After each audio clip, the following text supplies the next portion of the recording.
Welcome to PeopleTools Tech Tips. I'm Randy Groncki, and today we're going to expand our binds with PeopleCode.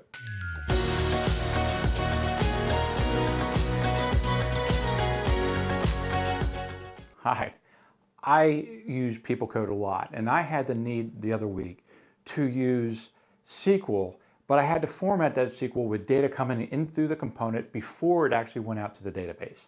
And looking for the best way to do this, instead of just stringing out inside of PeopleCode all this, what I decided to use is the built-in PeopleCode function, ExpandSqlBinds.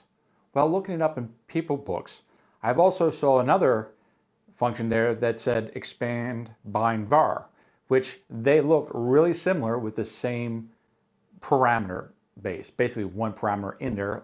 Quick look at PeopleBooks. Well, actually that's not true at all. ExpandBindVar has one parameter and ExpandSqlBinds has as many parameters as you need as per the number of binds in your new string. So what's the difference? Well, real quick, ExpandBindVar is just a way to make a string and get data from the component in component record field notation into that string to give it to the user or the report or something. It's very component based. However, ExpandSqlBinds is a way to better format your SQL statement before delivering it to the database for execution. So what's the same? What's different? Let's look into each one of those. But before that, just remember that all the code you see here in the demo is available out on PeopleToolsTechTips.com and also our GitHub site, PeopleTools Tech Tips. So let's get into it and look at ExpandBindVar first, because that's the older yet easier one. Just to quickly explain my demo page, at the top, I have record fields that I have put onto the page and in the component buffer. You can see the value of the record field on the right, and the label is the record field name. These are the values that will be expanded into the results below. The buttons will execute their functions on the top text box and place the result in the matching text box below, so we can see the string before and after executing the functions. Let's start with the ExpandBindVar function. All this does is to insert the value of record field objects into your string. The function only has one parameter, which is the string to be expanded. In our example string here, you can see how we have our old style record field object in the string with a colon to define that as a bind variable for a name. The second bind variable is the as of date record field. And finally, we're binding the numeric record field towards the end of the string. For the ExpandBindVar function, we must use the old record.field notation. Not field objects, not variables, nothing with an ampersand sign. It will just replace these with the values of those fields from the component buffer. So that record field must be in the buffer for the function to work. Click on the ExpandBindVar button and the result is shown at the bottom of the page. Transform the new string has Douglas Lewis as the name, then the as of date as 2023-02-12, and last we have the value 1 from the FTE field. Let's look at this PeopleCode.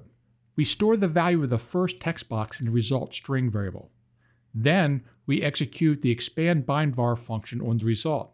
The function returns a string which we store in the deskrlong1 field on the page. That's it. Very quick and simple. There is no formatting or quoting of the injected values. Now here's an idea on how to make this function a little bit more usable and configurable. Instead of hard-coding that string that you're injecting values, put that string in the message catalog and pull it from there. Let's look at that message catalog entry. Here's the same statement. It's just a message catalog entry. But now you or others can change that message as needed without a code migration.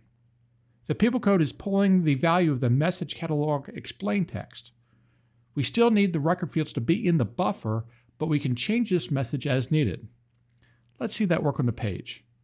Remove the text from the top box, click our ExpandBindVar button, and we see the same text resulting from the message catalog rather than the hard-coded value.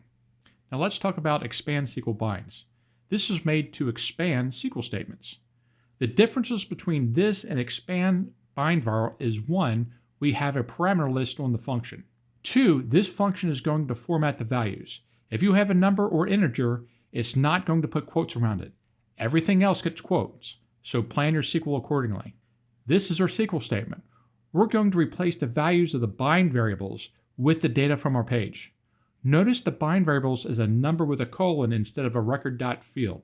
Click the button and the result shows in the box below. And here we go. Update table employees, set country name format to 001, FTE to 1, where EmployID equals KU00001, and effective date is less than %date in 2023-02-12. These are the actual values we got from the page above. Looking at the code, it's pretty simple. Just to show you, we're putting some integers and strings here. The syntax here is ExpandSqlBinds, and then the SQL statement text, and then the parameter list one for one what's in the SQL text. What determines if a value is quoted or not? If your variable or object is an integer or a number, the value will not get quotes. All other data types such as strings and dates will get quoted. That's how we got our SQL string here. All fields are quoted other than numbers and integers. Let's change that just a little.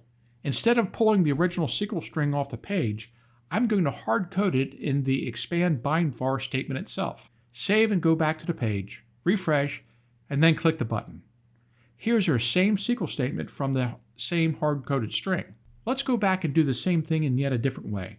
We occasionally see this constructed SQL in PeopleCode using the string equals string concatenated with the next part of the SQL statement. I've seen these get fairly large, and they're ugly.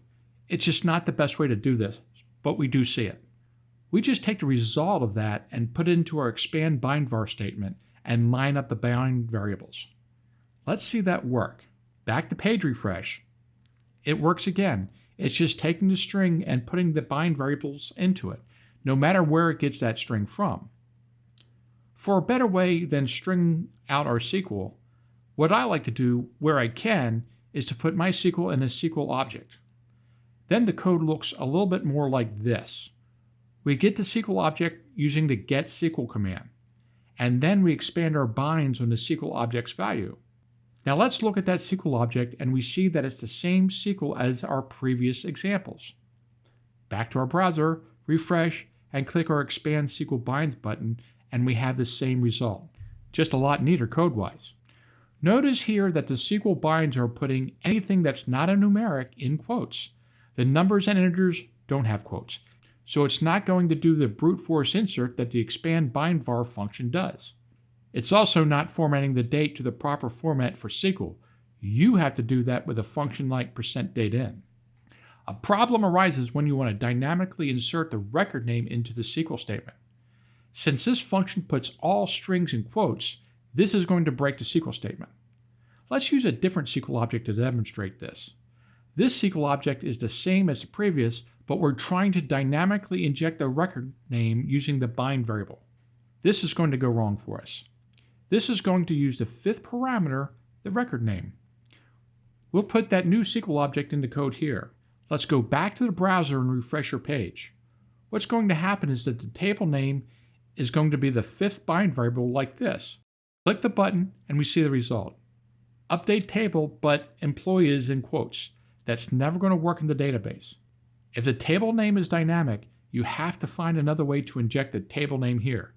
Use a combination of ExpandSqlBinds and something else, maybe even ExpandBindVar, but you can't use ExpandSqlBinds to get the table name in the SQL statement.